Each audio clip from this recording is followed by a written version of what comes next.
டாஸ்மாக் மதுபான கொள்முதல் மற்றும் டெண்டர் உள்ளிட்டவற்றில் மோசடி செய்ததாக லஞ்ச ஒழிப்புத்துறை வழக்கு பதிவு செய்துள்ளது. டாஸ்மாக் முறைகேடு வழக்கில் முன்னாள் அமைச்சர் செந்தில் பாலாஜி உயர்நீதிமன்றத்தில்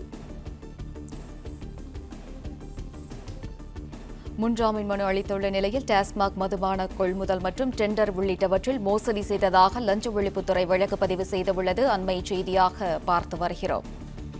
கூடுதல் விவரங்களை வழங்குகிறார் செய்தியாளர் ஆனந்த். ஆனந்த், வணக்கம். வழக்கின் விவரம். வணக்கம். டாஸ்மாக் கொள்முதல் செய்ததில் டாஸ்மார்க்கு மதுபானங்கள் கொள்முதல் செய்ததில் முறைகேடு நடைபெற்றதாக கூறி பதிவு செய்யப்பட்ட வழக்கில் முன்ஜாமீன் கோரி முன்னாள் அமைச்சர் செந்தில் பாலாஜி சென்னை உயர்நீதிமன்றத்தில் மனு தாக்கல் செய்திருக்கிறார். இந்த வழக்கு இன்று நீதிபதி இளந்திரையன் முன்பாக விசாரணைக்கு வர இருக்கிறது. முந்தைய திமுக ஆட்சி காலத்தில் டாஸ்மாக் மதுபான கொள்முதல் டெண்டர் முறைகேடு மற்றும் சட்டவிரோத பார்கள் நடத்தியதில் டாஸ்மார்க்கு அதிக விலைக்கு மதுபானங்கள் விற்பனை செய்தது உள்ளிட்ட பல்வேறு குற்றச்சாட்டுகள் ஈடுபட்டதாகவும் பல கோடி ரூபாய் ஊழல் செய்ததாக தமிழக அரசின் லஞ்ச ஒழிப்புத்துறை கடந்த 28ஆம் தேதி வழக்கு பதிவு செய்தது.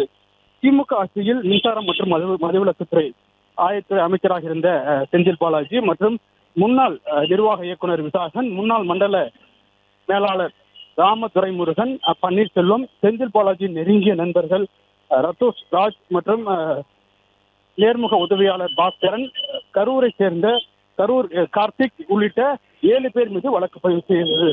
இந்த வழக்கில் ஆண்டுதோறும் மதுபானங்கள் விற்பனை வாயிலாக அரசுக்கு கிடைக்க வேண்டிய வருவாய் அதிகரித்த போதிலும் பார்கள் நடத்த டெண்டர்கள் விடுவதில் பல்வேறு பணிகள் வருவாய் குறைந்ததாகவும் கடந்த 2021ஆம் ஆண்டு முதல் கோவை, நீலகிரி உள்ளிட்ட மாவட்டங்களில் 857 டாஸ்மாக் பார்கள் நடந்த டெண்டர்களில் கோரப்பட்டதாகவும் இதில் முறைகேடு நடைபெற்றிருப்பதாகவும் டெண்டர்களில் பங்கேற்றவர்கள் ஒரே வங்கியில் இருந்து தொடர்ச்சியான எண்களில் டிடியும் வரைவோலை காசோலைகளையும் முன்மணமாக வைப்புத் தொகையாக செலுத்தியிருப்பதாகவும் இதில் கூட்டு சதி இருப்பது அம்பலமாகி இருப்பதாகவும் எனவே இதன் மூலமாக அரசுக்கு பல கோடி ரூபாய் வருவாய் இழப்பு ஏற்பட்டிருப்பதாகவும் தெரிவிக்கப்பட்டிருக்கிறது.